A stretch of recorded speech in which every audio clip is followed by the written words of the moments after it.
ഈ അടുത്ത് ഞാനൊരു കോളേജിൽ ക്ലാസ് എടുക്കാൻ വേണ്ടി പോയി 2-3 ദിവസം മുമ്പ്. അപ്പോൾ ഞാൻ കുട്ടികളോട് ചോദിച്ച ഒന്നാമത്തെ ചോദ്യം ഇതായിരുന്നു: നിങ്ങൾ താല്പര്യത്തോടു കൂടി ഈ കോഴ്സിന് ചേർന്ന എത്ര കുട്ടികളുണ്ട്? നിങ്ങളുടെ പഠനത്തിൻ്റെ ലക്ഷ്യം എന്താണ്? നിങ്ങൾ എന്താണ് ഇവിടുന്ന് സ്വായത്തമാക്കാൻ ആഗ്രഹിക്കുന്നത്? ഭൂരിപക്ഷം കുട്ടികളും അതിന് ഉത്തരം പറഞ്ഞിട്ടില്ല. ഒരു കുട്ടി എങ്ങാനും നമ്മുടെ നാവ് കൊണ്ടോ നമ്മുടെ സംസാരം കൊണ്ടോ നമ്മുടെ മോശപ്പെട്ട കമൻറ്റ് കൊണ്ടോ അവരുടെ ഭാവി തകർന്ന് തരിപ്പണമായിട്ടുണ്ടെങ്കിൽ നാളെ അള്ളാൻ്റെ മുമ്പിൽ നമ്മൾ മറുപടി പറയേണ്ടി വരും എന്നാണ് ഞാൻ വിശ്വസിക്കുന്നത്. അസ്സാം വലൈക്കും വറഹമത്തല്ലാഹി വബർക്കാത്ത്. അൽഹംദുലില്ലാഹി റബ്ബിൽ ആലമീൻ, അസ്സലാത്തു വസ്സലാം അലാ റസൂലുഹിൽ അമീൻ വഅലാ ആലിഹി വസഹബി അജ്മഈൻ, അമ്മാബാദ്. സ്നേഹക്കൂട്ടിലേക്ക് എല്ലാവരെയും വളരെ സ്നേഹത്തോടു കൂടി സ്വാഗതം ചെയ്യുകയാണ്. പ്രിയപ്പെട്ടവരെ, കഴിഞ്ഞ 2-3 എപ്പിസോഡുകളിൽ നിങ്ങളയച്ച ഫീഡ്ബാക്കുകൾ, നിങ്ങൾ നൽകിയ ചോദ്യങ്ങൾ, അതാണ് നമ്മൾ പരിഗണിച്ച് മുന്നോട്ട് പോകുന്നത്. ധാരാളം ചോദ്യങ്ങളാണ് നമുക്ക് ലഭിക്കാറുള്ളത്. എല്ലാം ഇൻഷാ അല്ലാഹ് ഓരോ വിഷയത്തിൻ്റെ അടിസ്ഥാനത്തിൽ പരിഗണിക്കുന്നതാണ് എന്നുകൂടി അറിയിക്കാൻ. എന്തായിരുന്നാലും കുടുംബവുമായി ബന്ധപ്പെട്ട് മക്കളുമായി ബന്ധപ്പെട്ട ഇഷ്യൂകളൊക്കെയാണ് നമ്മൾ സ്നേഹത്തോട് ചർച്ച ചെയ്യാറുള്ളത്. സർ, ഇന്നത്തെ ഒരു ചോദ്യം നമുക്ക് നേരെ ഡയറക്റ്റായിട്ട് അതിലേക്ക് കയറാമെന്ന് തോന്നുന്നു. ഒരു ചോദ്യം: വീട്ടിൽ എൻ്റെ ജ്യേഷ്ഠത്തിയുടെ മകനും എൻ്റെ മകനും ഒരുമിച്ചാണ് ഉള്ളത്. ജ്യേഷ്ഠത്തിയുടെ മകൻ പഠിക്കുവാൻ നല്ല മിടുക്കനും എൻ്റെ മകൻ കുഴപ്പമില്ലെങ്കിലും ഓർമ്മശക്തി ഒരല്പം കുറവാണ്. ഇത് കാരണം ജ്യേഷ്ഠത്തിയുടെ മകൻ എൻ്റെ മകനെ കളിയാക്കുകയും മറ്റും ചെയ്യാറുണ്ട്.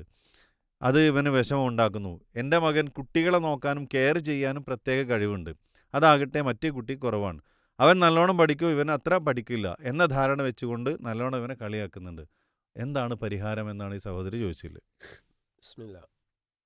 ഇത് നമ്മുടെയൊക്കെ കുടുംബങ്ങളിൽ നമ്മൾ നേരിടുന്ന ഒരു പ്രശ്നമാണ് സഹോദരി ചോദിച്ചിട്ടുള്ളത്. അതെ. അതായത്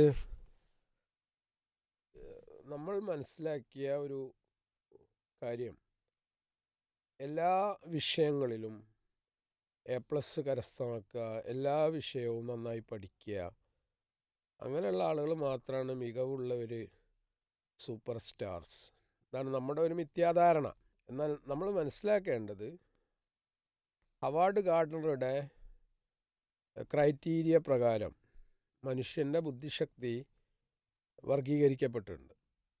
വിവിധ ഇനങ്ങളാണ്. ചില ആളുകൾക്ക് ലാംഗ്വേജിൽ ലിംഗ്വിസ്റ്റിക് ഇൻ്റലിജൻസ് ആയിരിക്കും ഉണ്ടാവുക, ചില ആളുകൾക്ക് മാത്തമാറ്റിക്കൽ ഇൻ്റലിജൻസ് ആയിരിക്കും, ചില പൊളിറ്റീഷ്യൻസിനെ സംബന്ധിച്ചിടത്തോളം ഇൻട്രാപേഴ്സണൽ റിലേഷൻഷിപ്പ്, മറ്റു വ്യക്തികളുമായിട്ട് ബന്ധങ്ങൾ സ്ഥാപിക്കാനുള്ള കഴിവ്, ചില ആളുകൾക്ക് നന്നായിട്ട് പ്രശ്നങ്ങൾ സോൾവ് ചെയ്യാനുള്ള കഴിവുണ്ടാവും, ചില ആളുകൾക്ക് ഈ നന്നായി ചിത്രം വരയ്ക്കാനുള്ള കഴിവ്, മ്യൂസിക്കൽ ഇൻ്റലിജൻസ്, അതായത് സംഗീതാത്മകമായ ബുദ്ധി, അതുപോലെ ഈ കലാപരമായ ബുദ്ധി, ചില ആളുകൾക്ക് മെക്കാനിക്കൽ സ്കില്ലായിരിക്കും. അപ്പോൾ ഓരോരുത്തർക്കും അവരവരുടേതായ ഏരിയ ഉണ്ട്. ഒരു കർഷകനെ സംബന്ധിച്ചിടത്തോളം ആ വിത്ത് അതിൻ്റെ കറക്റ്റ് സമയത്ത് കൊണ്ടുപോയിട്ട് പ്ലാന്റ് ചെയ്യുക, അത് മുളപ്പിക്കുക, അതിനെ പരിചരിക്കുക, അതിൽ നിന്നുള്ള ഉൽപ്പന്നങ്ങൾ ഉണ്ടാക്കുക, ഇതാണ് അയാളുടെ ബുദ്ധി. അയാളത് ആ കാര്യം കൃത്യമായി ചെയ്യുന്നതുകൊണ്ടാണ് നമ്മളൊക്കെ 3 നേരമൊക്കെ ഭക്ഷണം കഴിക്കുന്നത്. അയാൾ പിന്നെ അവിടെ മാത്തമാറ്റിക്സ് പഠിക്കാൻ നിന്നുണ്ടെങ്കിൽ നമുക്ക് ഫുഡ് ഉണ്ടാവില്ല. അതുപോലെ ഒരു കാർപ്പൻ്റർ, ഒരാശാരി ചെയ്യുന്ന പണി എന്താ? അയാൾ ആ പണിയാണ് ചെയ്യുന്നത്. അയാൾക്ക് അള്ളാഹു സുബ്ഹാനഹു വ തആല കൊടുത്ത ബുദ്ധി അതാണ്. ഇപ്പോൾ നമ്മൾ ഇവിടെ പ്രസൻറ്റ് ചെയ്യാൻ വേണ്ടി വിധിക്കപ്പെട്ടവർ, നമുക്ക് ആ ഒരു ബുദ്ധി അള്ളാഹു തന്നിട്ടുണ്ട്. അപ്പോൾ ഒന്നിനെ നമ്മൾ ചെറുതായി കാണേണ്ടതില്ല. സാധാരണ പറയാറുണ്ട്, ഒരു ചുരുട്ടിയിടപ്പെട്ട പേപ്പർ പോലും നമ്മൾ എന്ത് ചെയ്യും, നിസ്സാരമായി കാണരുത്. ചിലപ്പോൾ ആ ചുരുട്ടിയിടപ്പെട്ട പേപ്പറിലായിരിക്കും നമ്മുടെ ജീവിതത്തിൻ്റെ ഭാഗതയെ നിർണ്ണയിക്കുന്ന ഏറ്റവും സുപ്രധാനമായിട്ടുള്ള വാല്യുബിളായിട്ടുള്ള വിവരങ്ങൾ ഉണ്ടാവുക. ആരെയും നമ്മൾ നിസ്സാരമായിട്ട് കാണേണ്ടതില്ല. ഇപ്പോൾ നമുക്കുള്ള ഒരു സ്വഭാവം, കേരളക്കാർക്ക് പ്രത്യേകിച്ച്, നല്ല ഡ്രസ് കോഡ്, നല്ല ആ ഒരു ആഷ്പോഷായി നിൽക്കുന്ന ആൾ ഒരു വലിയ സംഭവം നമ്മൾ വിചാരിക്കുക. എന്നാൽ ഒരുപാട് സമ്പന്നരായ ആളുകളുണ്ട്, നല്ല വിദ്യാഭ്യാസമുള്ളവരുണ്ട്. ചിലപ്പോൾ അവർ ഡ്രസ് കോഡിൽ ശ്രദ്ധിക്കുന്നുണ്ടാവില്ല, അവരുടെ വാഹനത്തിൽ ശ്രദ്ധിക്കുന്നുണ്ടാവില്ല. എന്നാൽ ഒന്ന് നമ്മൾ ആ ഒരു അർത്ഥത്തിൽ മാത്രം ഒരാളെ വിലയിരുത്താൻ പാടില്ല. അപ്പോൾ നമ്മുടെ കുട്ടികൾ പഠനത്തിൽ മികവുണ്ടാവാം, എന്നാൽ മറ്റൊരാളെ സംബന്ധിച്ചിടത്തോളം ഹോസ്പിറ്റാലിറ്റി മാനേജ്മെൻറ്റിലായിരിക്കും നമ്പർ 1. ഒരതിഥിയെ എങ്ങനെ സ്വീകരിക്കുക, ഒരു വീട് എങ്ങനെ വൃത്തിയാക്കുക, അതെങ്ങനെ മനോഹരമാക്കാൻ പറ്റും, എങ്ങനെ പാചകം ചെയ്യാൻ പറ്റും, പെറ്റ് ആനിമൽസിനെ എങ്ങനെ വളർത്താൻ പറ്റും, വീട്ടിലെങ്ങനെ പൂന്തോട്ടം നിർമ്മിക്കാൻ പറ്റും, ഇങ്ങനെ ഉമ്മയെ എങ്ങനെ പരിചരിക്കാം, ഇങ്ങനെ പല കഴിവും ഓരോരുത്തർക്കും ഉണ്ടാവും. അപ്പോൾ അറിവില്ലാത്തത് കൊണ്ടാണ് ഈ കളിയാക്കലുകൾ, അല്ലേ? ഇപ്പോൾ നമുക്കറിയാലോ, സ്റ്റീഫൻ ഹോക്കിൻസ് ഈ അടുത്ത് മരണപ്പെട്ടു. അയാൾ ഒരു മാരകമായ രോഗത്തിന് അടിമയായിരുന്നു. അദ്ദേഹത്തിൻ്റെ ബ്രെയിന് മാത്രമാണ് വർക്ക് ചെയ്തത്, ശരീരം മൊത്തത്തിൽ എന്താണ്, പാരലൈസ്ഡ് ആണ്. അപ്പോൾ എല്ലാം അള്ളാഹു എല്ലാവർക്കും കൊടുക്കണം എന്നില്ല. അപ്പം നമ്മൾ അത് ഉൾക്കൊണ്ടിട്ട് എന്ത് ചെയ്യണം, കുട്ടികളെ കാണണം. കുട്ടികളുടെ അഭിരുചി, താല്പര്യം, ഇതൊക്കെ നമ്മൾ പരിഗണിക്കേണ്ടത് അവരുടെ സ്കില്ല് പരിഗണിച്ചുകൊണ്ടാണ്. ഓരോ വിഷയത്തിലും അവർക്ക് താല്പര്യം ഉണ്ടാകുമ്പോൾ ആ താല്പര്യം അവർ പ്രകടിപ്പിക്കും. ഒരാൾ പറയണേ I want to be a pilot, എനിക്കൊരു പൈലറ്റ് ആവണം. ആ കുട്ടി അത് പറയും, ഇജാ ഇപ്പോൾ പൈലറ്റ് ആവുന്നതെന്ന് പറഞ്ഞാൽ നമ്മൾ കളിയാക്കുന്നതിന് ബദൽ അതിനുള്ള പ്രോത്സാഹനങ്ങളും സപ്പോർട്ടുമാണ് റീഇൻഫോഴ്സ്മെൻ്റ് എന്ന് ഇംഗ്ലീഷ് പറയും. പാരൻസും ടീച്ചേഴ്സും കൊടുക്കേണ്ട ഏറ്റവും പ്രധാനപ്പെട്ട സംഗതി റീഇൻഫോഴ്സ്മെൻ്റ് ആണ്. എനിക്കറിയാം, കൗൺസിലിംഗ് രംഗത്ത് വർക്ക് ചെയ്യുന്നതുകൊണ്ട് കഴിഞ്ഞ ദിവസം ഒരു ലേണിംഗ് ഡിസബിലിറ്റി ഉള്ള ഒരു കുട്ടിയുമായിട്ട് ഒരു പാരൻ്റ് വന്നു. അപ്പോൾ അവന് സത്യത്തിൽ ഡിഗ്രി എക്കണോമിക്സ് പാസ്സായിട്ടുണ്ട്. അതിൽ സപ്പോർട്ട് ഉണ്ടെങ്കിൽ പോലും അവൻ പാസ്സായി. പക്ഷെ അവനിപ്പോൾ നേരിടുന്ന പ്രശ്നം എന്താണെന്ന് വെച്ചാൽ, എന്തിനപ്പം ഞാൻ ജീവിക്കുന്നത്,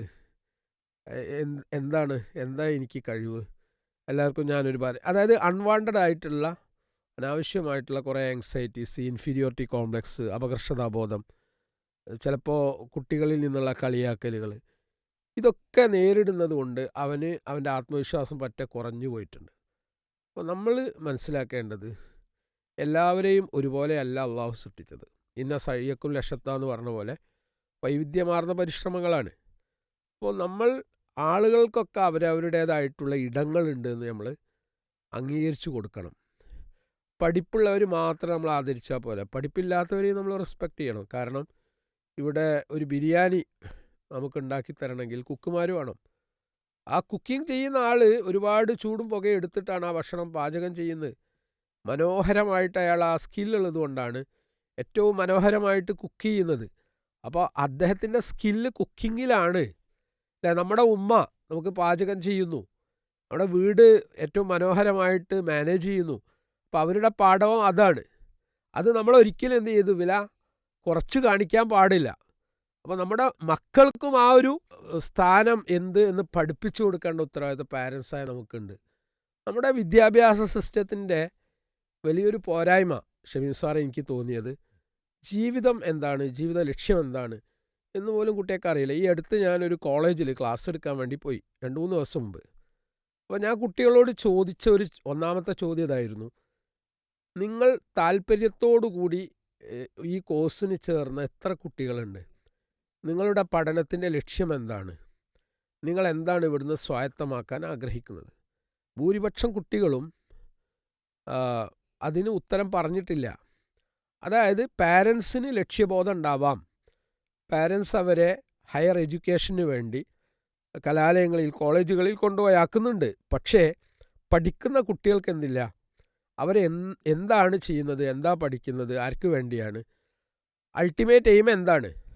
അല്ലേ? ഇപ്പം നമ്മൾ ഈ പീസ് റേഡിയോ റെക്കോർഡിങ്ങിന് വേണ്ടി ഇവിടെ എത്തുമ്പോൾ ഇന്ന് രാവിലെ മുതൽ വൈകുന്നേരം വരെ എത്ര എപ്പിസോഡ് ഷൂട്ട് ചെയ്യണം എന്നുള്ള കൃത്യമായ ധാരണ, ഒരു ഗോള് നമുക്കുണ്ട്. ആ ഗോള് പൂർത്തീകരിച്ച് കൊണ്ടാണ് നമ്മൾ ആ കാര്യം ചെയ്തുകൊണ്ടാണ് നമ്മൾ പോകുന്നത്. അതായത് ഏതൊരു കാര്യത്തിനും ഒരു ലക്ഷ്യബോധം വേണം.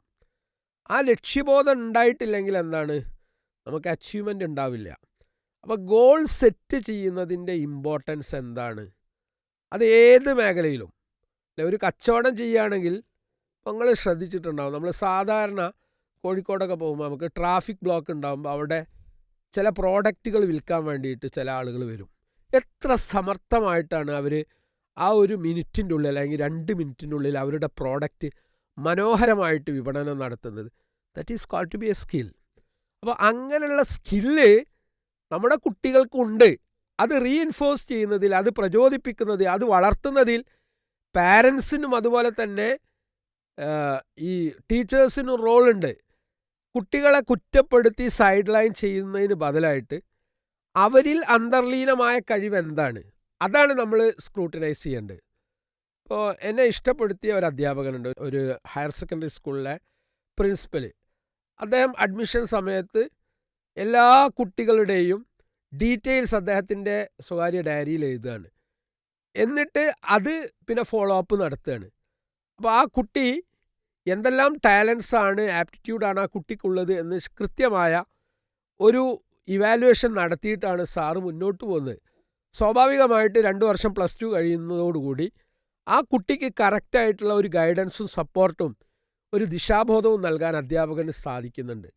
ഇങ്ങനെ ഓരോ അധ്യാപകനും രക്ഷിതാവും ചെയ്യുന്നുണ്ടെങ്കിൽ നമ്മുടെ കുട്ടികൾക്കൊക്കെ ഒരുപാട് കാര്യങ്ങൾ പൂർത്തീകരിക്കാനും ഉന്നതമായ ലക്ഷ്യങ്ങൾ എത്തിപ്പിടിക്കാനും പറ്റും. ഇത് ചെയ്യാതെ നമ്മൾ സാധാരണ ഞാൻ ഉപയോഗിക്കുന്ന ഒരു പദം, ഈ പുല്ലിൽ തവിട് ചിന്തിയ മാതിരി ഒരുപാട് എഫേർട്ടുകൾ അസ്ഥാനത്താണ് സർ. അല്ലേ? നമ്മൾ ഒന്ന് ആലോചിച്ച് നോക്കിയേ, SLC റിസൾട്ട് വരുമ്പോൾ ഒരുപാട് A+. ആ A+ കിട്ടിയവരുടെ ആദരിക്കൽ, അവർക്കുള്ള ചടങ്ങുകൾ, പിന്നെ ആരും അവരെ കാണാറുണ്ടോ? ഇല്ല. ഫോളോ അപ്പ് ഇല്ലല്ലോ. അവരെവിടെ എത്തുന്നുണ്ട്? പിന്നെ എത്തിയത് ആരായിരിക്കും? B+ കിട്ടിയവരും C+ കിട്ടിയവരൊക്കെ ആയിരിക്കും ഉന്നതമായ പൊസിഷനിൽ പിന്നെ എത്തുന്നത്. അതായത് കണ്ടിന്യൂസ് ആയിട്ടുള്ള റിഗറസ് ആയിട്ടുള്ള ഒരു ഫോളോ അപ്പ് എല്ലാറ്റിലും വേണം. എല്ലാ വിഷയത്തിലും A+ കിട്ടുക എന്നുള്ളതല്ല. B+ കിട്ടിയാലും C+ കിട്ടിയാലും കുട്ടികൾക്ക് നിരന്തരം പ്രോത്സാഹനം നടത്തുകയും കൊടുക്കുകയും കുട്ടികളെ താരതമ്യം ചെയ്യാതിരിക്കുകയും കളിയാക്കാതിരിക്കുകയും ഓരോ കുട്ടിയുടെയും വ്യക്തിത്വത്തെ റെസ്പെക്റ്റ് ചെയ്യുകയും ചെയ്യുന്ന ഏറ്റവും മനോഹരമായ ധർമ്മം അധ്യാപകനുണ്ട്, രക്ഷിതാവിനുണ്ട്. ഇത് നമ്മളൊക്കെ കൃത്യമായ ബോധം നമുക്ക് വേണം. ഒരു കുട്ടി എങ്ങാനും നമ്മുടെ നാവ് കൊണ്ടോ നമ്മുടെ സംസാരം കൊണ്ടോ നമ്മുടെ മോശപ്പെട്ട കമൻ്റ് കൊണ്ടോ അവരുടെ ഭാവി തകർന്ന് തരിപ്പണമായിട്ടുണ്ടെങ്കിൽ നാളെ അള്ളാൻ്റെ മുമ്പിൽ നമ്മൾ മറുപടി പറയേണ്ടി വരും എന്നാണ് ഞാൻ വിശ്വസിക്കുന്നത്. അപ്പോൾ ഒരാളെ തളർത്താനല്ല നമുക്ക് നാവ് തന്നത്, തകർക്കാനുമല്ല, അവരെ പ്രചോദിപ്പിക്കാനാണ്. പ്രചോദനം ചെയ്യുക, മോട്ടിവേറ്റ് ചെയ്യുക എന്നുള്ളത് ലളിതമായ സംഗതിയാണ്. അതിനാണ് നമ്മൾ പറയുന്ന വാക്ക് പോസിറ്റീവ് സ്ട്രോക്സ്. ഈ പോസിറ്റീവ് സ്ട്രോക്സ് കൊടുക്കുന്നതിന് ബദൽ നെഗറ്റീവ്സ് കൊടുക്കുന്നതാണ് ഇന്ന് നമ്മൾ നേരിടുന്ന വലിയ ദുരന്തം. ലോകം വൈവിധ്യങ്ങൾ കൊണ്ട് നിറഞ്ഞതാണ്. എവിടെ നോക്കിയാലും നമുക്ക് വൈവിധ്യങ്ങൾ കാണാൻ പറ്റുന്നതാണ്. സാധാരണ ഉദാഹരണമായിട്ട് പറയാറുള്ളത്, ഒരു മരത്തിലുള്ള ഇലകൾ മറ്റ് സെയിം ഇനത്തിൽപ്പെട്ട മറ്റൊരു മരത്തിലാണെങ്കിൽ അതിൻ്റെ ഇലക്ക് അതിൻ്റേതായ വ്യത്യാസങ്ങളുണ്ട് എന്നുള്ളതാണ്.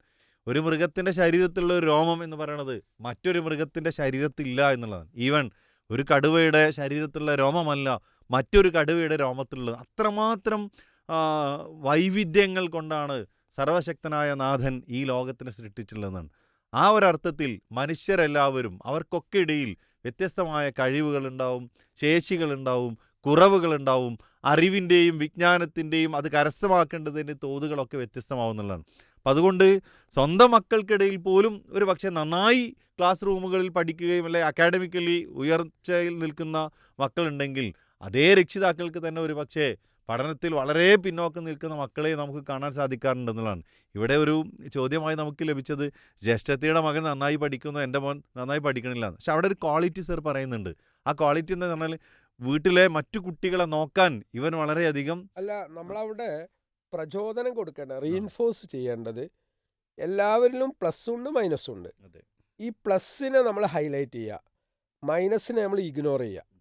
പ്ലസ്സിനെ ഹൈലൈറ്റ് ചെയ്യുമ്പോൾ അത് അവരെ റീഇൻഫോഴ്സ് ചെയ്യാൻ, അവരെ പ്രചോദിപ്പിക്കാൻ ആ ഒരു positive strokes, positive auto suggestions കുട്ടിക്ക് നിരന്തരം കൊടുക്കണം. പലപ്പോഴും കുട്ടികളെ കമ്പയർ ചെയ്യുമ്പോൾ ആ കുട്ടിയുടെ മനസ്സിൻ്റെ ഉള്ളിൽ അപകർഷതാബോധം വിരിയാണ്. സ്വാഭാവികമായിട്ട് പ്രത്യക്ഷപ്പെടുന്നതിൽ നിന്ന്, പങ്കെടുക്കുന്നതിൽ നിന്ന്, പ്രസൻറ്റ് ചെയ്യുന്നതിൽ നിന്നൊക്കെ കുട്ടി ബാക്കോട്ട് പോകും. കാരണം ഇജ് കഴിഞ്ഞ പരീക്ഷയ്ക്ക് പോയിട്ട് ഇപ്പം എനിക്ക് എന്താ കിട്ടിയേ? ഇജെന്തിനാ NSS കൂടുന്നത്? ഇജെന്തിനാ NCC കൂടുന്നത്? അല്ലെങ്കിൽ നിൻ്റെ കളർ ഇതല്ലേ, അന്നാരാ മൈൻഡ് ചെയ്യുക? അതായത് കുട്ടികളെ ബോഡി ഷെയിമൊക്കെ ചെയ്യുന്ന അധ്യാപകരുണ്ട്, അതുപോലെ രക്ഷിതാക്കളുണ്ട്, പലരും ഉണ്ട്. ബോഡി ഷെയിമിംഗ് എന്നൊക്കെ പറയുന്നത് ഇത്ര വലിയ ഗുരുതരമായ തെറ്റാണെന്ന് ഞാൻ മനസ്സിലാക്കുന്നത്. അതൊരു കുട്ടിയുടെ ഭാവി ഇല്ലാതാക്കുന്നുണ്ട്. കാരണം അവരുടെ പ്രായം വളരെ ചെറുതാ സർ. ആ ചെറിയ പ്രായത്തിൽ അവർ ഇൻസൾട്ട് ചെയ്യപ്പെടുക എന്നുള്ളത് പിന്നീട് അവരുടെ എല്ലാ പ്രവർത്തനങ്ങളെയും മന്ദീഭവിപ്പിക്കാൻ അത് കാരണമാണ്. അതാണ് നേരത്തെ ഞാൻ ഒരു പ്രോഗ്രാമിൽ പറഞ്ഞത്, ചൈൽഡ്ഹുഡിൽ ഉണ്ടാകുന്ന ട്രോമാസ് ചെറുപ്പകാലത്ത് കുട്ടികൾക്കുണ്ടാകുന്ന സെക്സ് അബ്യൂസ് ആവുക, അല്ലെങ്കിൽ മറ്റു രൂപത്തിലുള്ള ട്രോമകൾ, അല്ലെങ്കിൽ ദുരന്തങ്ങൾ, അല്ലെങ്കിൽ മുറിവുകൾ, അല്ലെങ്കിൽ ഇൻസൾട്ടുകൾ, അതവരുടെ ഭാവി ജീവിതത്തെ, അവരുടെ ദാമ്പത്യ ജീവിതത്തെ, അവരുടെ കരിയറിനെ, അവരുടെ പഠനത്തെ എല്ലാറ്റിനും ബാധിക്കും. ഇതൊക്കെ നമ്മൾ നിത്യവും കാണുന്ന കാര്യമാണ്. അതുകൊണ്ട് വളരെ സൂക്ഷിച്ചു വേണം നമ്മൾ മക്കളോട് സംസാരിക്കാൻ, പ്രത്യേകിച്ച് പാരൻസും അതുപോലെ തന്നെ ടീച്ചേഴ്സും. ആ സംസാരിച്ചിട്ടില്ലെങ്കിൽ അവരുടെ ഭാവി തകർന്നതിന് ഇവർ ഉത്തരവാദിയാവും. ഓക്കെ, അപ്പം നല്ല കൃത്യമായൊരു ആൻസറാണ് ഈ ഒരു ചോദ്യത്തിന് നമുക്ക് ലഭിച്ചിട്ടുള്ളത്. സാർ, ഇനി അടുത്തൊരു ചോദ്യം. എൻ്റെ മകൻ അനുസരണക്കേട് കാണിക്കുന്നു. അവന് 17 വയസ്സാണ്. സ്കൂളിൽ നിന്ന് നിരന്തരം പുറത്താക്കുന്നു. അവനെ കൗൺസിലിംഗ് ചെയ്യണമെന്ന് ആഗ്രഹമുണ്ട്. പിന്നെ അവനെ കുറിച്ച് പറയണത്, അവന് ഫുഡ് കഴിക്കാൻ ഇടയ്ക്കിടെ പണം വേണം. കൂട്ടുകാരോടൊത്ത് രാത്രി പുറത്തു പോകും. വീട്ടിൽ എന്തുണ്ടാക്കിയാലും ഇഷ്ടമുള്ള കുട്ടിക്ക് ഇപ്പോൾ വീട്ടിലെ ഭക്ഷണം എപ്പോഴെങ്കിലുമൊക്കെ അതും ഇഷ്ടമല്ല. അപ്പോൾ വീട്ടിൽ നിന്ന് ഇടയ്ക്കിടയ്ക്ക് ഭക്ഷണം കഴിക്കണോ അതും ഇഷ്ടമല്ല എന്നുള്ള. ഞങ്ങൾക്ക് വരുമാനം കുറവാണ്, ഉപ്പ ഒരു കടയിലാണ്, എന്നാലും അവന് പൈസ കൊടുക്കാറുണ്ട്. അവനോട് ഇങ്ങനെയൊന്നും ചെയ്യല്ലേ എന്ന് എത്ര പറഞ്ഞിട്ടും കേൾക്കുന്നില്ല. നിസ്കാരം വരെ കുറവാണ്. ഒരു കൗൺസിലിംഗ് നൽകാമോ എന്നാണ് ചോദിച്ചിട്ടുള്ളത്. ഇവിടെ വളരെ റെലവൻ്റായ ഒരുപാട് കാര്യങ്ങൾ പ്രതിപാദിച്ച ഒരു ചോദ്യമാണ് സഹോദരിയുടെ ഭാഗത്തുള്ളത്. അതിൽ നമ്മൾ കുട്ടികളുടെ വൈകാരികമായ ആവശ്യങ്ങൾ അത് നമ്മൾ മനസ്സിലാക്കണം. പലപ്പോഴും പാരൻസ് കുട്ടികളെ മനസ്സിലാക്കുന്നതിൽ പരാജയമാണ്. കുട്ടികൾക്ക് ഇമോഷണൽ നീഡ്സ് ഉണ്ട്, ഫിസിക്കൽ നീഡ്സ് ഉണ്ട്, സോഷ്യൽ നീഡ്സ് ഉണ്ട്. വൈകാരികമായ ആവശ്യങ്ങൾ എന്ന് പറഞ്ഞാൽ ഒരു കുട്ടിക്ക് വേണ്ട ഒന്നാമത്തെ ആവശ്യം നിരുപാധികം അവൻ സ്നേഹിക്കപ്പെടുക എന്നുള്ളതാണ്. എൻ്റെ ഉമ്മ, എൻ്റെ ഉപ്പ, എൻ്റെ ടീച്ചേഴ്സ്, എൻ്റെ ഫ്രണ്ട്സ്, എൻ്റെ അയൽവാസികളൊക്കെ എന്നെ ഏറ്റവും നല്ല രൂപത്തിൽ, അയാൾക്ക് എന്ത് തെറ്റുണ്ടെങ്കിൽ പോലും ആ തെറ്റുകൾ ഉൾക്കൊണ്ട് അവനെ നിരുപാധികം സ്നേഹിക്കപ്പെടാൻ അവൻ ആഗ്രഹിക്കുന്നുണ്ട്. ആ ഒരു കുട്ടിയുടെ ആവശ്യമാണ്. അതവൻ്റെ ഒരു വൈകാരികമായിട്ടുള്ള ആവശ്യമാണെന്ന് നമ്മളറിയാം. രണ്ടാമത്തെ സംഗതി എന്ന് പറഞ്ഞാൽ എല്ലാ കുട്ടികൾക്കും അവരുടേതായ ന്യൂനതകളുണ്ട്, പോരായ്മകളുണ്ട്. ആ ന്യൂനതകൾ ആക്സെപ്റ്റ് ചെയ്യുക എന്നുള്ളത്. ഇപ്പോൾ ഞാനൊരു കൗൺസിലർ ആണെങ്കിൽ പോലും എനിക്ക് എൻ്റേതായ പരിമിതികളുണ്ട്, പോരായ്മകളുണ്ട്. എല്ലാം ഞാൻ ഓക്കെ അല്ല. ചില വിഷയങ്ങൾ ഞാൻ ബിഗ് സീറോ ആണ്. അപ്പോൾ എന്നെ എൻ്റെ ഭാര്യ മനസ്സിലാക്കണം, എൻ്റെ സമൂഹം മനസ്സിലാക്കണം. അതാണ് ആക്സെപ്റ്റൻസ്. ഇതെൻ്റെ വൈകാരികമായ ഒരാവശ്യമാണ്. മൂന്നാമതായിട്ട് എൻ്റെ ജീവിതത്തിൽ എനിക്ക് വേണ്ടത് എന്താ? സെക്യൂരിറ്റി ഫീലിംഗ് ആണ്, സേഫ്റ്റിയാണ്. പ്രത്യേകിച്ച് കുട്ടികളെ സംബന്ധിച്ചിടത്തോളം പാരൻസിൽ നിന്നും ടീച്ചേഴ്സിൽ നിന്നൊക്കെ അവരാഗ്രഹിക്കുന്നത് സെക്യൂരിറ്റി ഫീലിംഗ് ആണ്. അവൻ എത്തിപ്പെടുന്ന വീട്ടിൽ അവനക്ക് സമാധാനം വേണം. അവൻ പഠിക്കാൻ ചെല്ലുന്ന സ്ഥാപനത്തിൽ അവനക്ക് സമാധാനം വേണം. ആ സ്ഥാപനത്തിൽ നിന്ന് ആ ഒരു സെക്യൂരിറ്റി ഫീലിംഗ് കിട്ടിയിട്ടില്ലെങ്കിൽ കുട്ടിക്ക് പിന്നെ സ്കൂൾക്ക് ചെല്ലാൻ താല്പര്യം ഉണ്ടാവില്ല. അപ്പോൾ അവിടെയുള്ള ക്ലാസ്മേറ്റ്സ് ആവട്ടെ, അവിടുത്തെ ടീച്ചേഴ്സ് ആവട്ടെ, അവിടെയുള്ള ജീവനക്കാരാവട്ടെ, ആ കുട്ടിയോട് സഭ്യമായ ഭാഷയിലാണ് സംസാരിക്കേണ്ടത്. അവനെ റെസ്പെക്റ്റ് ചെയ്യേണ്ടതുണ്ട്. ആ സ്ഥാപനത്തിൽ എത്തിക്കഴിഞ്ഞിട്ടുണ്ടെങ്കിൽ ഒരു നിർഭയത്വം, അമ്ന് ആ കുട്ടിക്ക് അവിടെ ഫീൽ ചെയ്യണം. അപ്പോൾ ആ സ്ഥാപനത്തിലേക്ക് വീണ്ടും വീണ്ടും ചെല്ലാൻ കുട്ടി ആഗ്രഹിക്കും. അപ്പോൾ കുട്ടിയുടെ ഒരു ഇമോഷണൽ നീഡാണ് സെക്യൂരിറ്റി ഫീലിംഗ് എന്നുള്ളത്. അതുപോലെ മറ്റുള്ളവർ തന്നെ ശ്രദ്ധിക്കണം, മറ്റുള്ളവർ തനിക്ക് സ്ഥാനം നൽകണം. അല്ലേ? നമ്മൾ എല്ലാവരും ആഗ്രഹിക്കുന്ന ഒരു സംഗതിയാണ് അവർക്ക് അവരുടേതായുള്ള പൊസിഷനിങ്. ഇത് കൊടുക്കാൻ നമുക്ക് മടിയാണ്. അല്ലേ? ആളുകൾക്കൊക്കെ അവരുടേതായ സ്ഥാനങ്ങൾ കൊടുക്കുന്നതിൽ നമുക്ക് മടിയാണ്. ഒരാൾക്കൊരു പൊസിഷൻ കൊടുക്കുന്നതുകൊണ്ട് ഒരു നഷ്ടവും നമുക്കില്ല. ഉണ്ടോ? ഇപ്പോൾ ഒരാൾക്കൊരു പൊസിഷൻ ഉണ്ട്, ആ പൊസിഷൻ വെച്ച് അയാൾ അഡ്രസ്സ് ചെയ്യുമ്പോൾ അത് അയാളുടെ ക്രിയേറ്റീവ് എനർജി വർദ്ധിപ്പിക്കും. അല്ലേ? ഇപ്പോൾ ഷമീം സാർ എന്നുള്ള വ്യക്തിക്ക് ഉള്ള കുറേ യോഗ്യതകളുണ്ട്, പോസിറ്റീവായിട്ടുള്ള ട്രേറ്റ്സ് ഉണ്ട്. അത് വെച്ചുകൊണ്ട് നിങ്ങളെ ഞാൻ അഡ്രസ്സ് ചെയ്യുമ്പോൾ അത് നിങ്ങളുടെ സെൽഫ് എസ്റ്റീമിനെ ഉയർത്തും. സ്വാഭാവികമായിട്ടും നിങ്ങളും ഞാനും തമ്മിലുള്ള പേഴ്സണൽ റാപ്പോ നന്നാവും. നിങ്ങൾക്ക് എന്നോട് സഹവസിക്കാനും സംസാരിക്കാനുമുള്ള താല്പര്യം കൂടും. നേരെ മറിച്ച് ഞാൻ നിങ്ങളെ ഇൻസൾട്ട് ചെയ്തുകൊണ്ടാണ് നിരന്തരം സംസാരിക്കുന്നതെങ്കിൽ നിങ്ങൾ എന്നിൽ നിന്ന് മാനസികമായിട്ട് അകലും. അപ്പോൾ നമ്മളൊരാളെ പൊസിഷൻ ചെയ്യുക, അവർക്ക് റെസ്പെക്റ്റ് കൊടുക്കുക എന്നുള്ളത് കുട്ടികളുടെ കാര്യത്തിൽ പ്രത്യേകിച്ച് നമ്മൾ ചെയ്യണം. കാരണം കുട്ടി ഒരു ഇൻഡിവിജ്വലാണ്. ഓരോ കുട്ടിക്കും അവരുടേതായ പേഴ്സണാലിറ്റി ഉണ്ട്, വ്യക്തിത്വം ഉണ്ട്. അത് അംഗീകരിക്കപ്പെടാൻ അവരാഗ്രഹിക്കുന്നുണ്ട്. വലിയവർക്ക് മാത്രമല്ല റെസ്പെക്റ്റ് വേണ്ടത്. ചെറിയ കുട്ടികൾക്ക് അത് കിട്ടിയിട്ടില്ലെങ്കിൽ അവരുടെ ഈഗോ അവിടെ എന്താകും? ഇൻസൾട്ടഡ് ആവും. പ്രത്യേകിച്ച് ചെറിയ കുട്ടികൾ പബ്ലിക്കായിട്ട് never insult them in public or in front of their friends. അവരുടെ ഫ്രണ്ട്സിൻ്റെ മുമ്പിൽ വെച്ച് നമ്മൾ ഒരിക്കലും അവരെ ഇൻസൾട്ട് ചെയ്തു പോകരുത്. അതവരുടെ സെൽഫ് എസ്റ്റീമിനെ ബാധിക്കുന്ന കാര്യമാണ്. മറ്റൊന്ന്, അവർക്ക് ഒരു വാല്യൂ ഉണ്ട്, ഈ വീട്ടിൽ നിനക്കൊരു വാല്യൂ ഉണ്ട് എന്ന് ആ കുട്ടിയെ നമ്മൾ ബോധ്യപ്പെടുത്തുക. ഹഗ് ചെയ്യുക എന്നുള്ളത്, അവരെ കിസ് ചെയ്യുക എന്നുള്ളത്, നീ ഉഷാറാണ്, നീ സ്മാർട്ടാണ്. അവനെന്ത് പോക്രിത്തരം കാണിച്ച് വീട്ടിൽ വന്നു കഴിഞ്ഞാലും ഞാൻ അവനെ പുറത്താക്കിയാലും എടാ അതൊന്നും സാരമില്ല, എൻ്റെ കൂടെ ഞാനുണ്ട്. ഇപ്പം എൻ്റെ ഒരു സുഹൃത്ത് അവൻ്റെ മകനെ +1 ക്ലാസ്സിൽ നിന്ന് പുറത്താക്കിയ സമയത്ത് അവനക്ക് കുറഞ്ഞ പോരായ്മകളുണ്ട്, ഉണ്ടായിട്ടും ആ രക്ഷിതാവ് അവിടെ പോയിട്ട് അവൻ്റെ കൂടെ നിന്നു. അപ്പോൾ ആ കൂടെ നിൽക്കുക എന്നുള്ളത് രക്ഷിതാക്കൾ ചെയ്യേണ്ട കാര്യമാണ്. പലപ്പോഴും നമ്മൾ എന്താ ചെയ്യുക, നേരെ ഉൾട്ടാണ്, എന്നെ പറയിപ്പിച്ചവനാണ് നീ എന്നെ ഇൻസൾട്ട് ചെയ്യൂ മറ്റുള്ളവരെ. നേരെ മറിച്ച് ആ കൂടെ നിൽക്കുമ്പോൾ കുറച്ച് കഴിയുമ്പോൾ 1-2 കൊല്ലം കഴിയുമ്പോൾ മോനക്ക് ബോധ്യമാവും ഞാൻ ആ ചെയ്തതൊക്കെ അവിവേകമാണ്. അതുകൊണ്ട് എൻ്റെ ഉപ്പ എനിക്ക് വേണ്ടി ചെയ്ത കാര്യത്തിനൊക്കെ ഞാൻ പ്രത്യുപകാരം ചെയ്യണം എന്നുള്ള ഒരു ഗുഡ് തോട്ട് അവൻ്റെ മനസ്സിലേക്ക് കയറി വരും. നേരെ മറിച്ച് അവൻ്റെ ഒരു നിർണായക ഘട്ടത്തിൽ നമ്മൾ അവനെ തിരസ്കരിച്ചാൽ, അവനെ ഒഴിവാക്കി കഴിഞ്ഞാൽ, പിന്നീട് നമ്മൾക്ക് ആവശ്യങ്ങൾ വരുന്ന സമയത്ത് അവനെ നമ്മൾ അവഗണിക്കുകയാണ് ചെയ്യുക. ഇത് നമ്മൾ ശ്രദ്ധിക്കേണ്ട ഏറ്റവും പ്രധാനപ്പെട്ട ഒരു അല്ലേ? കാര്യം. പ്രത്യേകിച്ചും രക്ഷിതാക്കൾ ഏറ്റവും കൂടുതൽ ശ്രദ്ധിക്കേണ്ട ഒരു പ്രായം കൂടിയാണ് ഈ കൗമാര കാലഘട്ടം എന്ന് പറയുന്നത്, അല്ലേ? പലപ്പോഴും രക്ഷിതാക്കൾ ചെയ്യാറില്ലെന്നറിയോ, ഓനൊക്കെ ഒരുപാട് വലുതായില്ല, അല്ലെങ്കിൽ അവൾ ഒരുപാട് വലുതായില്ലേ, ഇനിയിപ്പോൾ അവരെ കാര്യങ്ങളൊക്കെ അവർ നോക്കിക്കോളും, ഞാൻ എല്ലാത്തിലും ഇടപെടേണ്ടതില്ല എന്നുള്ളതിലാണ്. കുട്ടികളും തന്നെ രക്ഷിതാക്കളിൽ നിന്നൊരല്പം അകലാൻ ആ ഒരു പ്രായം ഇടയാക്കാറുണ്ടെന്നുള്ളതാണ്. എന്തിനും ഏതിനും പിന്നാലെ പോസ്റ്റ്മോർട്ടം നടത്തി, അല്ലെങ്കിൽ എന്താ പറയുക, ഓരോ കാര്യത്തിലും ഇടപെട്ട് പോകുന്ന രക്ഷിതാക്കൾ അത് കുട്ടികൾ ഇഷ്ടപ്പെടുന്നില്ല. അല്ല, അവിടെ അവരെ ആഗ്രഹിക്കുന്നത് എന്താ വെച്ചാൽ ഒരു ഓട്ടോണോമിയാണ്, അതെ. ഒരു ഫ്രീഡാണ്. കാരണം അവരുടെ ഐഡൻറ്റിറ്റി ക്രൈസിസിൻ്റെ പ്രായമാണത്. ഐഡൻറ്റിറ്റി ക്രൈസിസ് എന്ന് പറഞ്ഞാൽ അവരുടെ വ്യക്തിത്വ പ്രതിസന്ധി എന്ന് പറയും. അതായത് ഞാൻ ഒരു പുരുഷനാവുന്നു, ഞാനൊരു സ്ത്രീ ആവുന്നു, ഈ ഒരു സ്റ്റേജാണ് മെൻസ്ട്രേഷൻ പീരീഡ്.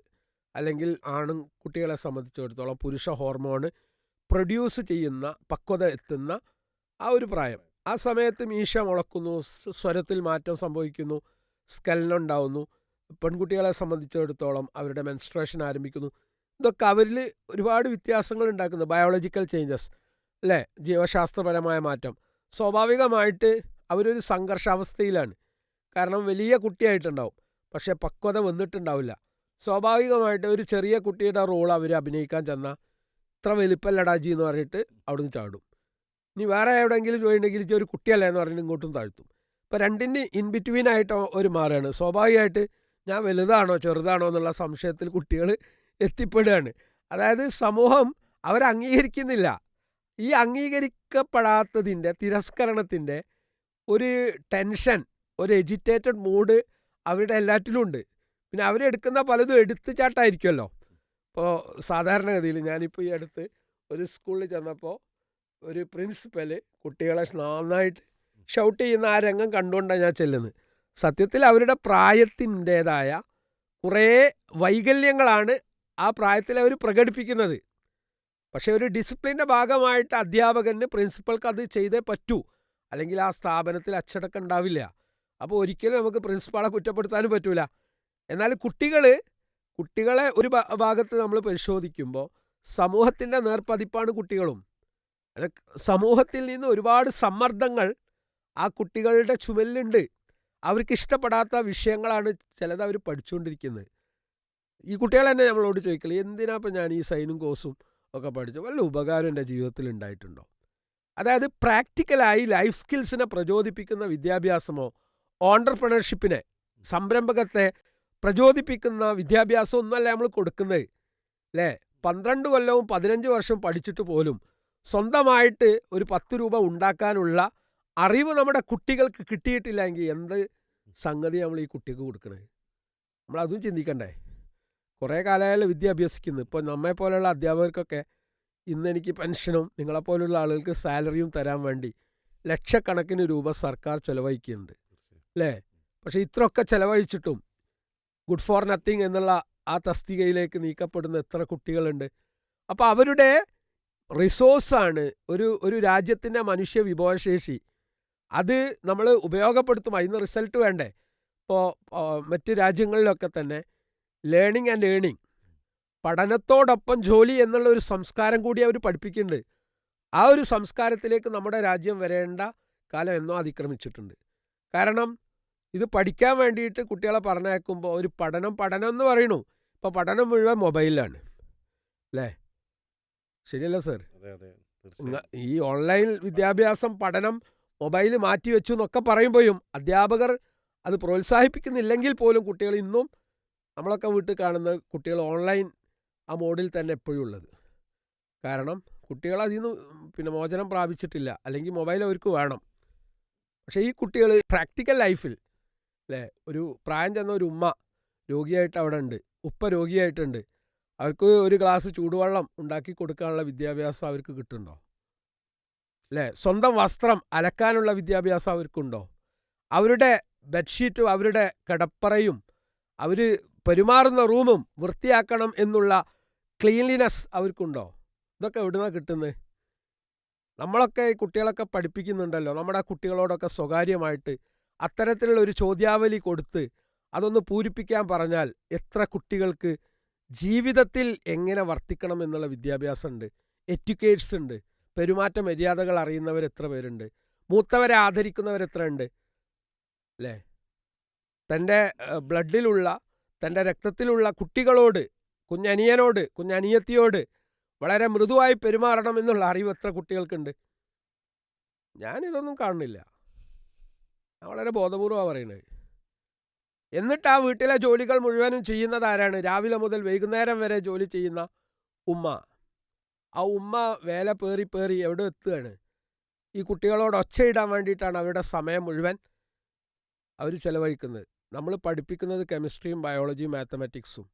ജീവിതത്തിൻ്റെ അടിസ്ഥാനപരമായ പാഠങ്ങൾ കൈമാറുന്നതിൽ അധ്യാപകർക്ക് വലിയ റോളുണ്ട്. ഇനി എത്ര വലിയ സിലബസാണ് നമ്മൾ അവരെ പഠിപ്പിക്കുന്നതെങ്കിലും ആ പഠിപ്പിക്കുന്നതിനിടയിൽ, ആ സിലബസ് കവർ ചെയ്യുന്നതിനിടയിൽ ഇത്തരത്തിലുള്ള മോറൽ വാല്യൂസ്, ജീവിതത്തിൻ്റെ അടിസ്ഥാനപരമായ മൂല്യങ്ങൾ കൈമാറാൻ അധ്യാപകൻ അമാന്തം കാണിച്ചാൽ, മടി കാണിച്ചിട്ടുണ്ടെങ്കിൽ വരാനിരിക്കുന്ന തലമുറയുടെ കാര്യം വളരെ അപകടകരമാണ്. ഒരു സംശയം വേണ്ട.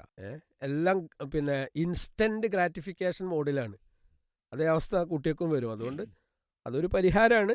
അപ്പോൾ ഇതാണ് എനിക്ക് പറയാനുള്ളത്.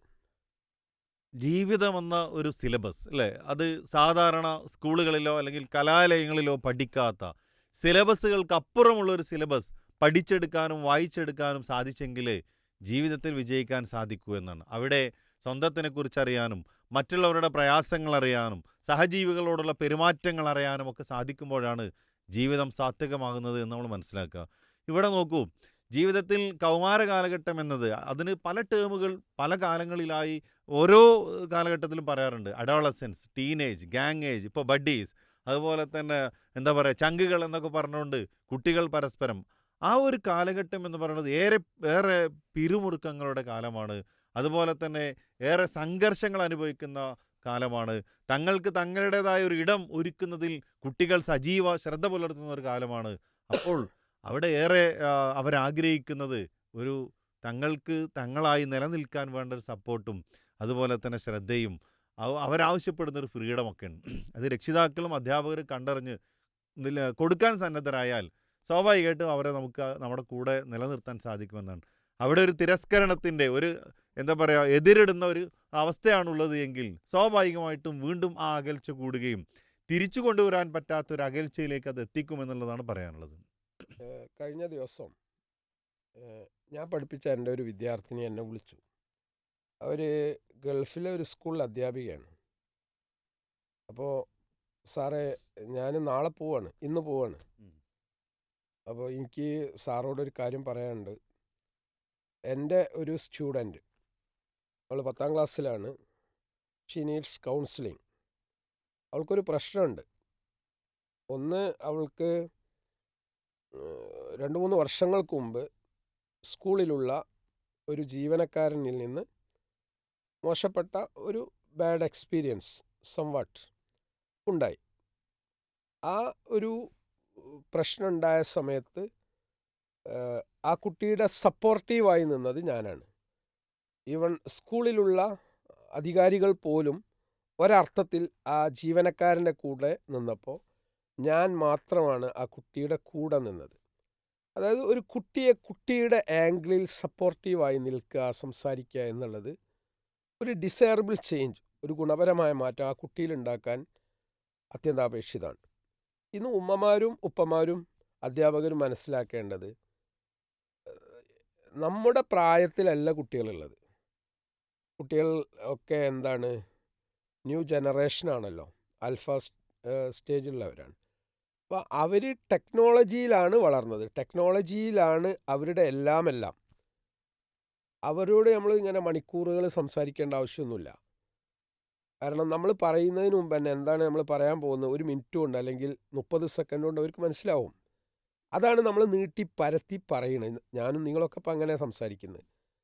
നമ്മൾ എന്താ സംസാരിക്കാൻ പോകുന്നത് എന്ന് വളരെ കൃത്യമായിട്ട് പ്രഡിക്റ്റ് ചെയ്യാനുള്ള ഒരു കഴിവ് അള്ളാഹു സുബ്ഹാനഹു വ തആല ഈ പ്രായത്തിലുള്ളവർക്ക് കൊടുത്തതാണ്. അപ്പോൾ അവർക്ക് വേണ്ട ഒരു ഫ്രീഡം അല്ലേ, ഒരു നല്ല ഹോട്ടലിൽ പോയി ഫുഡ് കഴിക്കുക, ഫ്രണ്ട്സിൻ്റെ ഒന്ന് കറങ്ങുക, കളിക്കാൻ വേണ്ടി 2-3 മണിക്കൂർ ചിലവഴിക്കുക, ഇതൊക്കെ കുട്ടികൾ ആഗ്രഹിക്കുന്ന കാര്യമാണ്. എല്ലാറ്റിനും മുടക്ക് പറയുന്ന അല്ലേ, കച്ചവടം തുടങ്ങിക്കോ മുടക്ക് എൻ്റെ വക എന്ന് ഒരാൾ പറഞ്ഞു. അയാൾ ഉദ്ദേശിച്ച യഥാർത്ഥത്തിൽ കച്ചവടം മുടക്കണേ ഞാനാണ് എന്നുള്ളതാണ്, അതിൻ്റെ തടസ്സം. അങ്ങനെ ചില രക്ഷിതാക്കളുണ്ട്, എന്ത് തുടങ്ങുകയാണെങ്കിൽ അതിനൊരു മുടക്കമുണ്ടാക്കും. ഇപ്പോൾ കുട്ടികൾക്ക് ഇയാളെ കാണാൻ തന്നെ ദേഷ്യമാവും. തന്തവൈബ് എന്ന് വെറുതെ അല്ല പറയണത്, കാരണം കുട്ടികളെ മനസ്സിലാക്കാൻ ഇയാൾ റെഡിയല്ല. കുറേയൊക്കെ കുട്ടികളെല്ലാം കളിച്ചോട്ടെ ചെയ്തോട്ടെ എന്ന് പറഞ്ഞ് നമ്മൾ കണ്ണ് പൂട്ടേണ്ടതുണ്ട്. എല്ലാറ്റിലും പോയി പാഞ്ഞ് മേയാൻ നിൽക്കണ്ട, എല്ലാത്തിലും പോയ അഭിപ്രായം പറയും വേണം. ചിലയിടത്ത് പോയ അഭിപ്രായം ചിലപ്പോൾ എന്തെങ്കിലും കിട്ടിയെന്ന് വരും. അപ്പോൾ അത് മുതിർന്ന ആളുകൾ ശ്രദ്ധിക്കേണ്ട ഒരു സംഗതിയാണ്. പിന്നെ അവരുടെ പ്രായത്തിൽ കുറച്ച് വിപ്ലവീര്യം ഉണ്ടാവും, വൈകാരികത ഉണ്ടാവും, അടിമുടിയൊക്കെ ഉണ്ടാവും. അതിനൊക്കെ ചില പാഠങ്ങളുണ്ടല്ലോ. ഇപ്പോൾ ഒരു കളിയിൽ അവർ ഏർപ്പെടുമ്പോൾ ആ കളിയിൽ നിന്ന് ഒരുപാട് പാഠങ്ങൾ ആ കുട്ടികൾ പഠിക്കുന്നുണ്ടല്ലോ. വീഴുമ്പോൾ ഒരു പാഠമുണ്ട്, അവിടെ അടി കൂടുമ്പോൾ ഒരു പാഠമുണ്ട്, അവിടെ ലീഡർഷിപ്പ് ഇൻകൾക്കേറ്റ് ചെയ്യുന്ന ഒരുപാട് കാര്യങ്ങളുണ്ട്, ഡിസിഷൻ മേക്കിംഗ് ഉണ്ട് അല്ലേ, ഇനീഷ്യേഷൻ ഉണ്ട്. ഹുൽ ബെൽ ദി കാറ്റ്, പൂച്ചക്കാർ മണി കെട്ടും. ഒരു കാര്യം ആര് തുടങ്ങും, ആര് നേതൃത്വം വഹിക്കും, ആരാരെ സഹായിക്കും. ഇപ്പോൾ പെട്ടെന്ന് ഒരാൾ കളിയിൽ വീണ് കഴിഞ്ഞിട്ടുണ്ടെങ്കിൽ അവന് ശ്വാസം കിട്ടാതെ വരുമ്പോൾ ഹെൽപ്പിംഗ് മെൻറ്റാലിറ്റി അവിടെ വരുന്നില്ലേ, ലീഡർഷിപ്പ് അവിടെ വരുന്നില്ലേ, നെഗോഷിയേഷൻ വരുന്നില്ലേ.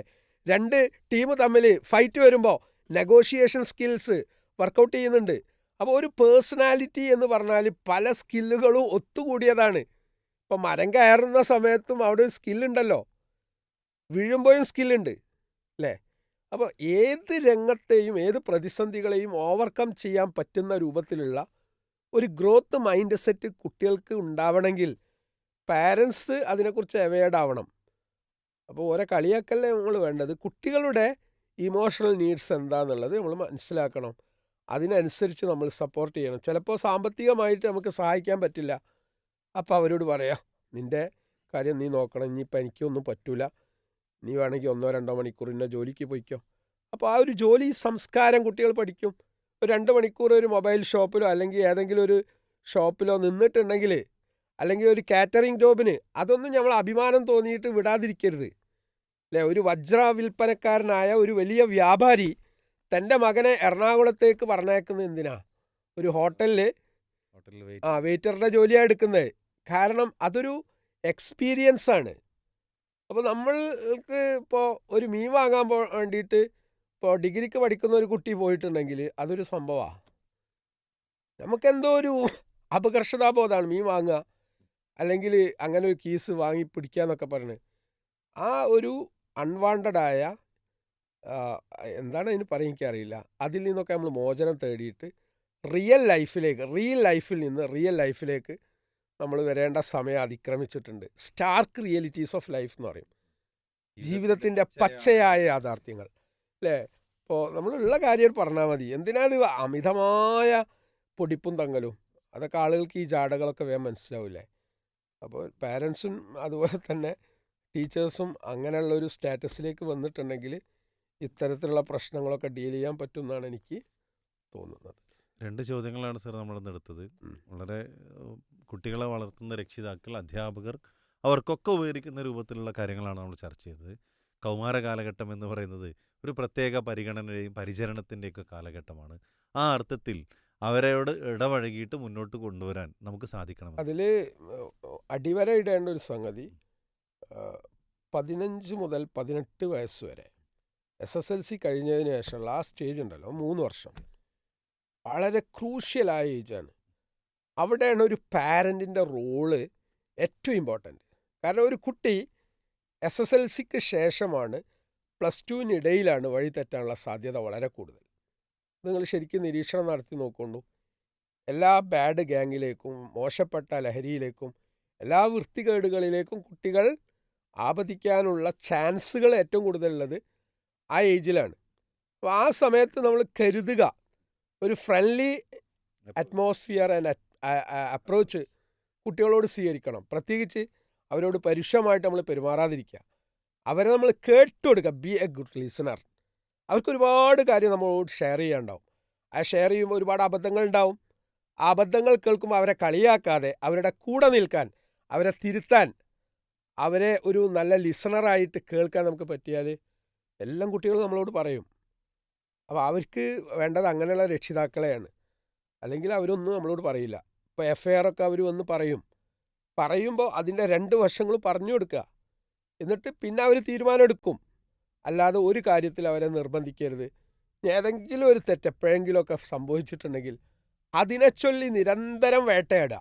ചില രക്ഷിതാക്കളുടെ ഏറ്റവും മോശപ്പെട്ട രീതി അതാണ്. പ്രത്യേകിച്ച് ഉമ്മമാർ മനസ്സിലാക്കേണ്ടത്, അവർക്ക് 35ഓ 40ഓ പ്രായമായിട്ടുണ്ടാവും. അതേപോലെ അല്ല അവരുടെ കുട്ടികൾക്ക് അബദ്ധം പിണഞ്ഞിട്ടുണ്ടെന്ന് അവർക്കറിയാം. അതുകൊണ്ട് അവർ തിരുത്താനും തയ്യാറാണ്. തിരുത്തി കഴിഞ്ഞാലും സ്ഥായിയായിട്ട് ആ തെറ്റിൽ നിലനിർത്താൻ വേണ്ടിയിട്ട് പ്രേരിപ്പിക്കുന്ന ആരായിരിക്കും? പാരൻസ് ആയിരിക്കും. പിന്നെ പലപ്പോഴും പുരുഷന്മാരായ രക്ഷിതാക്കളായ നമുക്ക് അതിന് വേണ്ടത്ര സമയം കിട്ടിയില്ല എന്ന് വരും. അവരുടെ പൾസ് കൃത്യമായിട്ട് അറിയാൻ ആർക്കാണ്? ഉമ്മമാർക്കാണ്. അപ്പോൾ ഉമ്മമാരുടെ ഒബ്സർവേഷൻ എന്നുള്ളത് വളരെ ഇമ്പോർട്ടൻ്റ് ആണ്.